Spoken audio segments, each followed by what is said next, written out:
εδώ, είμαι ο Νασίμ Σύριος. Νασίμ είναι το μικρό μου όνομα, Σύριος είναι το επίθετο. Είναι μεγάλη μου τιμή να συμμετέχω και εγώ στην παρέα την όμορφη και σας ευχαριστώ πάρα πολύ για τη φιλοξενία. Όλες οι εισηγήσεις μέχρι τώρα μας έχουν κάνει σοφότερους και τα ερεθίσματα ήταν μέχρι τώρα μοναδικά. Και ένα δεύτερο ευχαριστώ.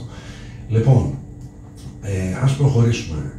Εγώ είμαι ασφαλιστικός πράκτορας. Αυτή τη στιγμή σας μιλάω από την πόλη της Αλεξανδρούπολης.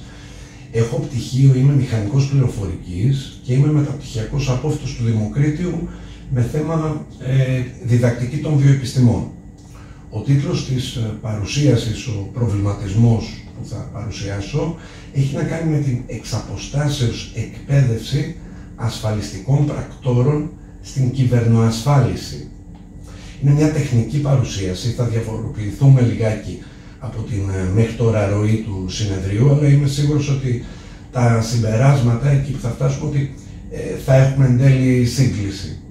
Λοιπόν, για να γίνουν περισσότερο κατανοητά όσα ακολουθήσουν και για να χτίσουμε έτσι, να ορίσουμε ένα εκπαιδευτικό πλαίσιο, θα μας βοηθήσει να δούμε όλο και όλο δύο ορισμούς. Πάμε λιγάκι για τον πρώτο. Κυβερνοασφάλεια. Στα αγγλικά ευρέως γνωστός Cyber Security. Εδώ λοιπόν έχουμε τον υπεύθυνο ασφαλείας μιας επιχείρησης όπου κάνει ένα σύνολο ενεργειών πάνω στο πληροφοριακό του σύστημα, ώστε να υπάρχει εμπιστευτικότητα, ακεραιότητα και διαθεσιμότητα πιανού του συστήματος που όλοι κάτω από αυτό δουλεύουμε. Αυτός ο ορισμός είναι γνωστός με τα αρχικά CIA, Confidentiality, Integrity, Availability. Πάμε λοιπόν στο δεύτερο και τελευταίο ορισμό που θα μας είναι χρήσιμος. Κυβερνοασφάλιση ή αλλιώς στα αγγλικά Cyber Insurance. Εδώ λοιπόν έχουμε την εισαγωγή ενός νέου όρου, στα ελληνικά τουλάχιστον, είχαμε την ανάγκη να τον εισάγουμε, δεν υπήρχε. Εδώ λοιπόν, όταν καταρρέει το σύστημα, οι γραμμές άμυνας της κυβερνοασφάλειας που μόλις νωρίτερα ορίσαμε, εδώ έρχεται ένας ασφαλιστικός όμιλος, μια ασφαλιστική εταιρεία και υπό πολύ συγκεκριμένες προϋποθέσεις, θα το ξαναδούμε και αυτό, αναλαμβάνει κυρίως το οικονομικό μέρος, το βάρος ή ολόκληρο ή μέρος έναντι των τρίτων.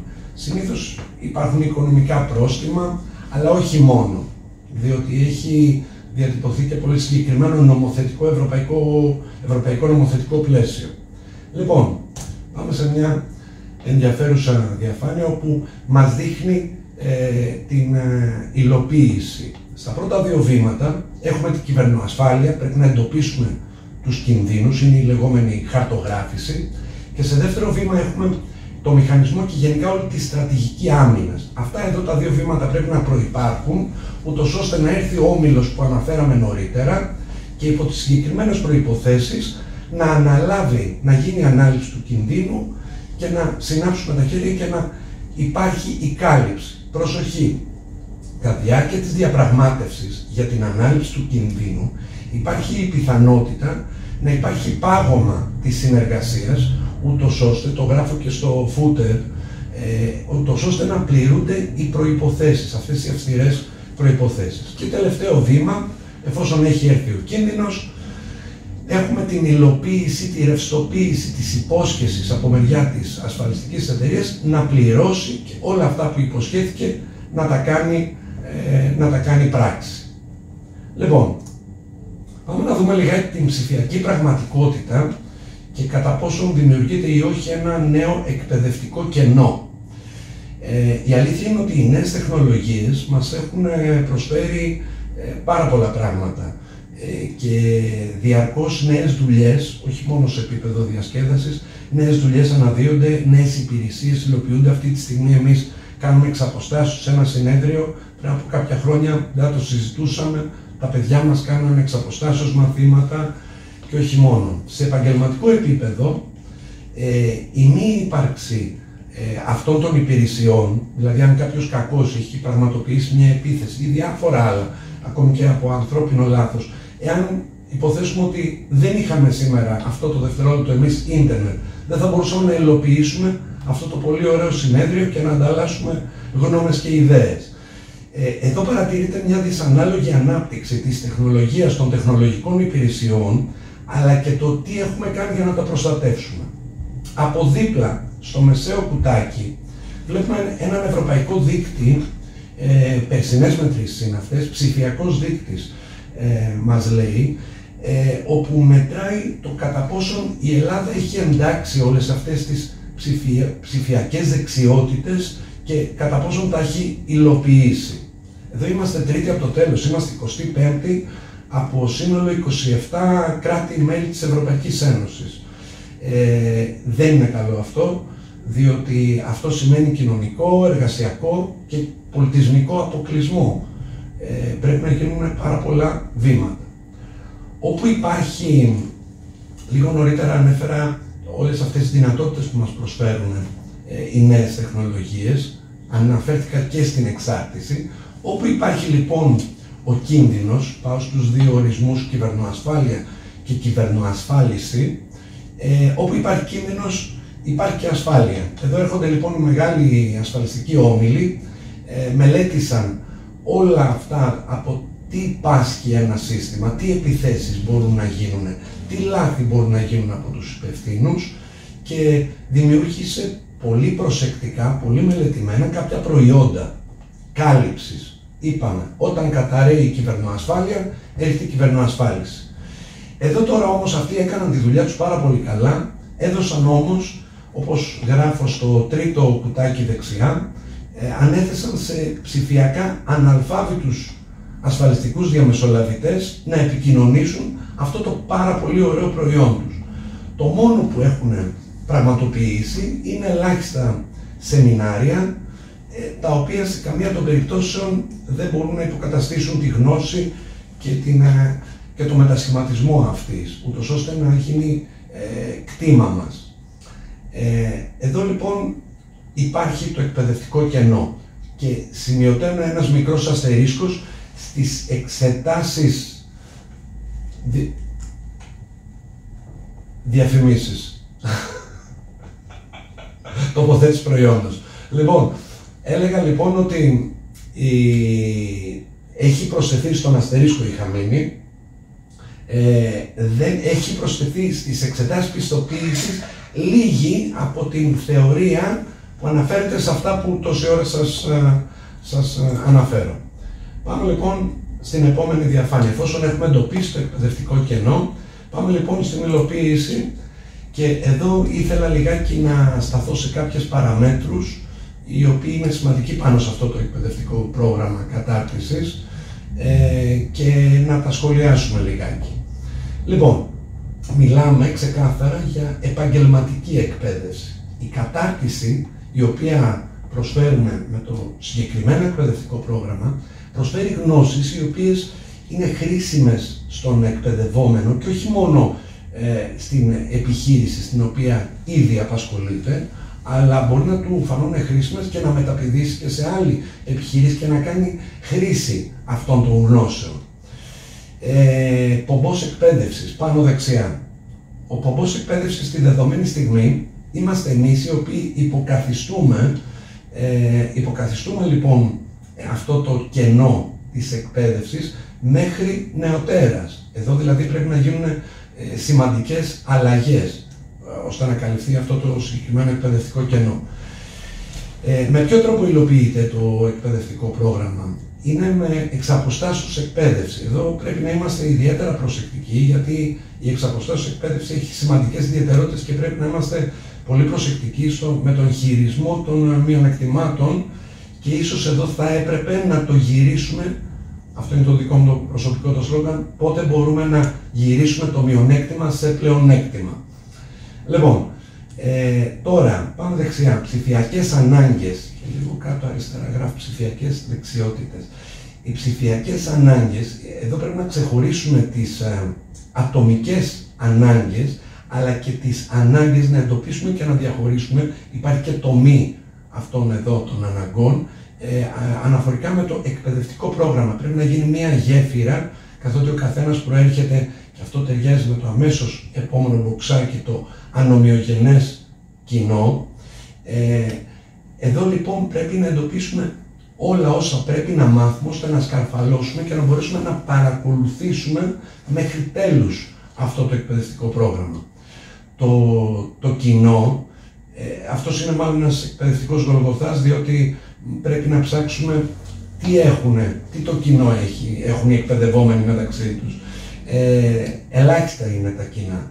Το μόνο τους κοινό είναι ότι είναι όλοι πιστοποιημένοι ασφαλιστικοί πράκτορες και επιθυμούν να αποκτήσουν περισσότερες ψηφιακές δεξιότητες και μάλιστα συγκεκριμένα πάνω στην κυβερνοασφάλιση. Κατά τα άλλα, υπάρχει ετερότητα, είναι άντρες, γυναίκες, κάθε ηλικίας και διαφορετικού επίπεδου. Λοιπόν, νομοθεσία και κανονισμοί. Εδώ υπάρχει πολύ συγκεκριμένο πλαίσιο. Ενώ πριν από χρόνια το πεδίο ήταν αχανές, εδώ σήμερα υπάρχει το GDPR, υπάρχουν και άλλοι εξειδικευμένοι κανονισμοί, είναι η IDD, έχει να κάνει λίγο και με τα ασφαλιστικά, αλλά κυρίως παρακολουθούμε την νομοθεσία σε ευρωπαϊκό επίπεδο και εδώ να θυμίσω ότι υπάρχουν και πολύ αυστηρά πρόστιμα. Εδώ έρχεται αυτό που είπα νωρίτερα, ότι μερικές φορές δεν είναι μόνο το οικονομικό πρόστιμο, το οποίο εάν δεχθείς επίθεση το τι συμβαίνει, υπάρχει σύμφωνα με το GDPR, να πω ένα παράδειγμα, υπάρχει εάν διαρρεύσουν τα προσωπικά δεδομένα από κάποια επιχείρηση, η επιχείρηση πρέπει σε συγκεκριμένο χρονικό πλαίσιο να ενημερώσει και τα υποκείμενα, όλους δηλαδή όλων τα στοιχεία που έχουν διαρρεύσει και μία σειρά άλλων ενεργειών. Ψηφιακές δεξιότητες, ναι. Αυτό κατά κόρον μιλάμε πλέον ότι αυτό το πρόγραμμα αυτές ποτίζει. Μιλάμε ξεκάθαρα για ψηφιακές δεξιότητες σε ένα πρώτο επίπεδο, ώστε να μπορούμε να παρακολουθήσουμε κάποια πράγματα. Εδώ είναι σε ατομικό επίπεδο, αλλά από εκεί και πέρα και επαγγελματικές ψηφιακές δεξιότητες.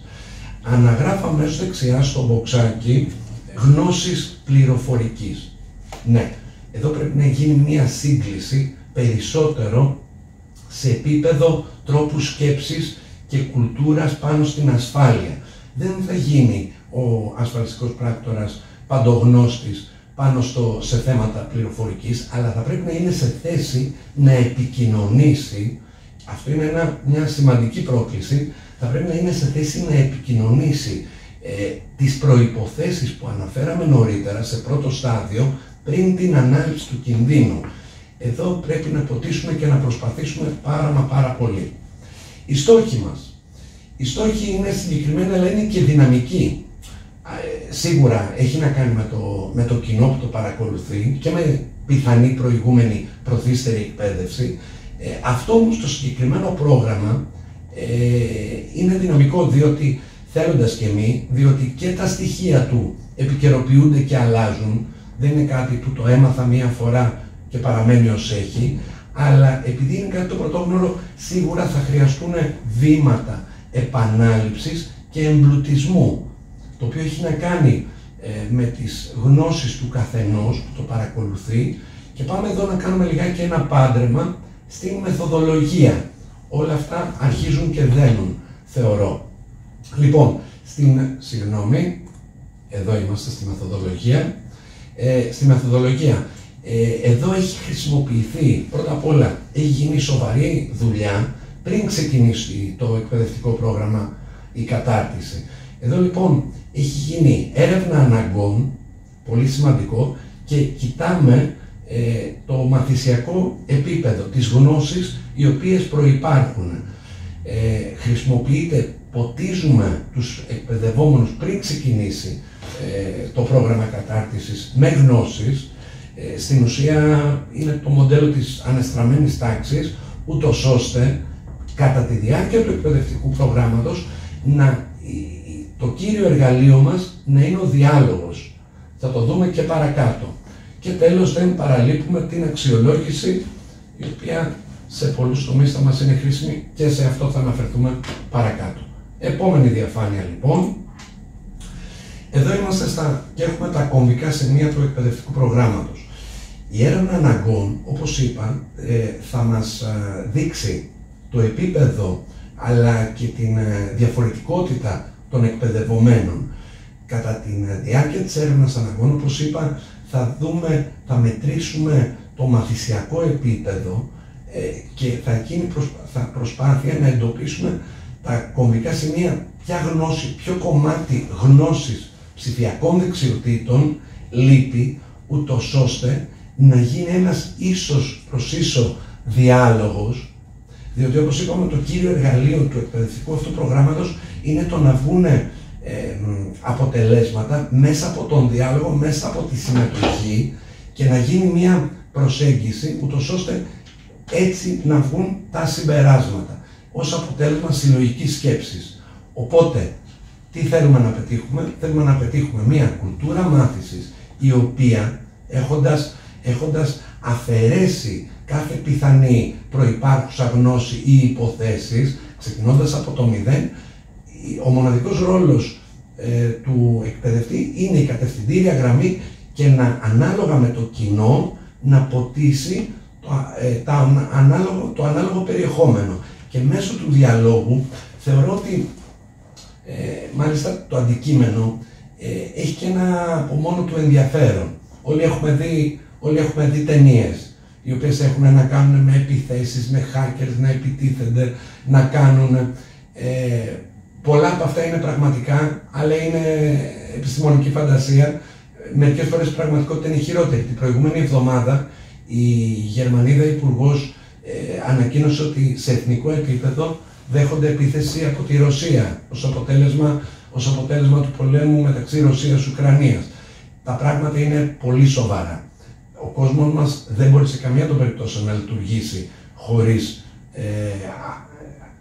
τη θωράκιση. Ποιος προσφέρει τη θωράκιση? Η κυβερνοασφάλεια σε πρώτο βήμα, όπως είπαμε, και η κυβερνοασφάλιση προσπαθεί να μπαλώσει όλα αυτά.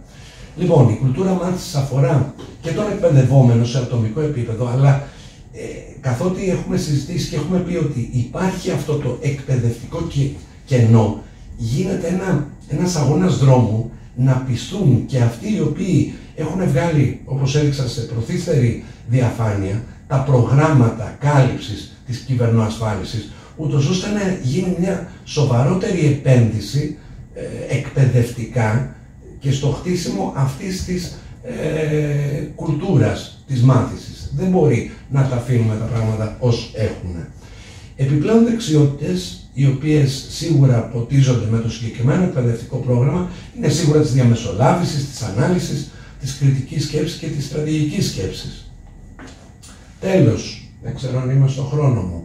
Λοιπόν, τέλος, ήθελα να αναφερθώ στην αξιολόγηση, καθότι το συγκεκριμένο πρόγραμμα θεωρώ ότι είναι ένα δυναμικό πρόγραμμα και επειδή είναι στα σπάργανα και τώρα υλοποιείται στην ουσία, είναι σε εξέλιξη, να σας ανακοινώσω ότι είναι σε εξέλιξη, τα μαθησιακά αποτελέσματα. Εφόσον έχει προϋπάρξει κατά τη διάρκεια της έρευνας αναγκών, παράλληλα, μία μέτρηση γνώσεων, από ποιο μαθησιακό υπόβαθρο μας έρχονται όλοι αυτοί οι άνθρωποι εκπαιδευόμενοι, πολύ εύκολα μπορούμε με κάποιες απλές ερωτήσεις να δούμε πού έχουμε φτάσει. Επίσης, στα πλαίσια της αξιολόγησης του ζητάμε για τον εκπαιδευτή, για το περιβάλλον, για το πλαίσιο, το πώς είδαμε τα πράγματα, και στο συγκεκριμένο πρόγραμμα κατάρτισης είναι προσκεκλημένοι, πιστοποιημένοι επισκέπτες, γράφω στη διαφάνεια. Εδώ είναι underwriters, είναι όλοι αυτοί οι οποίοι σχεδίασαν αυτά τα προγράμματα κάλυψης, κυβερνοασφάλισης, οι οποίοι εκτός από το ότι θα προσφέρουν με ακρίβεια απαντήσεις εάν τυχόν ζητηθούν, διότι εδώ υπάρχει ακρίβεια, δεν υπάρχει ούτε το ίσως ούτε το μπορεί, υπάρχει άσπρο μαύρο, και αυτοί θα βαθμολογήσουν σε επίπεδο περιεχομένου το όλο εκπαιδευτικό πρόγραμμα, την κατάρτιση. Και τέλος ζητάμε από τους εκπαιδευόμενους προτάσεις για το μέλλον, γιατί όπως προείπα είναι ένα δυναμικό πρόγραμμα το οποίο θέλουμε και να βελτιωθεί. Λοιπόν, 2 σχόλια. Ήδη έχω αναφέρει ότι το συγκεκριμένο πρόγραμμα είναι σε εξέλιξη. Θεωρώ ότι η μεγαλύτερη πρόκληση είναι το διαφορετικό επίπεδο των εκπαιδευόμενων, που συχνά προκύπτει ο πειρασμός όταν κάποιοι έχουν κάποιο καλύτερο επίπεδο, το πώς θα το χειριστείς, και αυτό θεωρώ ότι είναι μια σημαντική πρόκληση. Εδώ εγώ προσωπικά έχω ετοιμάσει διαφορετικό υλικό, ούτως ώστε αν κάποιος μπορεί περισσότερα, γιατί να μην το παραλάβει και σε δεύτερο χρόνο, όπου θα επαναληφθεί η κατάρτιση, να εμπεδώσουμε πάνω εκεί. Τώρα, σημαντικό να θυμίσω, το έχω ήδη πει, ότι οι συγκεκριμένες ψηφιακές δεξιότητες που αποκτώνται δεν ωφελούν μόνο την επιχείρηση, αλλά και τους εκπαιδευόμενους, τους εργαζόμενους. Τώρα, υπάρχει διαρκής ανάγκη για εκπαίδευση και επανεκπαίδευση, και ο όλος αγώνας, δηλαδή πέραν της υλοποίησης αυτού του εκπαιδευτικού προγράμματος, σε επίπεδο πολιτικής εντός εισαγωγικών, είναι να πείσουμε τις εταιρείες που παρέχουν αυτά τα προγράμματα να υπογραμμίσουμε την ανάγκη και το εκπαιδευτικό κενό. Είναι στενάχωρο να υπάρχει, ναι, είναι αλήθεια ότι είναι ένα νέο προϊόν, σίγουρα πολλές φορές έπεται η εκπαίδευση σε κάποιους τομείς, αλλά δεν μπορούμε να έχουμε πάντοτε ως πανάκια, ως χάπι, το ότι ναι, είναι μεταβατική περίοδος. Όχι, σε κάποια πράγματα πρέπει να είμαστε απαιτητικοί. Τη στιγμή που έχει χτιστεί το προϊόν, πρέπει από δίπλα να υπάρχει ένα εφάμιλο εκπαιδευτικό πρόγραμμα κατάρτισης που να αξίζει πάνω σε αυτό. Έχω τελειώσει, είμαι στην διάθεσή σας για τυχόν ερωτήσεις, απορίες, δεν ξέρω αν είμαι στο χρόνο μου. Σας ακούω ή σας διαβάζω. Αν κάποιος γράψει στο chat, εγώ δεν είμαι σε θέση να το διαβάσω, θα ήθελα κάποιος να το μεταφέρει. Σας άρεσε πρώτα απ' όλα η παρουσίαση? Feedback. Κακώς δεν σας ρώτησα μέχρι τώρα κάτι. Θα πρέπει να είναι πιο διαδραστική. Πολύ σύντομα θεωρώ ότι θα έχουμε και κάποια αποτελέσματα της αξιολόγησης. Λειτουργούμε σε κλίμακα, πειραματικά με λίγα άτομα, διότι πρόκειται να τρέξουμε το πρόγραμμα με περισσότερα άτομα. Προσωπικά η επιθυμία δική μου είναι να ήταν πολύ πιο εμπλουτισμένο, αλλά μου υπήρχε η οδηγία να είναι εντός εισαγωγικών ολιγόωρο. Εγώ το ήθελα πιο πλούσιο, διότι είναι η ψηφιακή κουλτούρα που πρέπει να αποκτήσουμε και η οποία μας βοηθάει και σε ατομικό επίπεδο. Μεγαλώνουμε παιδιά, όλοι ζητάνε συμβουλές. Δηλαδή, όπου βάζεις την επιχείρηση, είναι και η ατομική σου δράση και δραστηριότητα, η ημερήσια. Είναι σημαντικό το πώς θα μεταλαμπαδεύσεις αυτή τη κουλτούρα της ασφάλειας. Είναι σημαντικό. Η τεχνολογία προχωράει πολύ γρήγορα, αλλά κανένας δεν ασχολείται ούτε με την αστυνόμευση, ούτε με το ποιο είναι το ηθικό κομμάτι, ποιο είναι το σωστό, το λάθος. Αυτά από μέρους μου. Σας ευχαριστώ πάρα πολύ.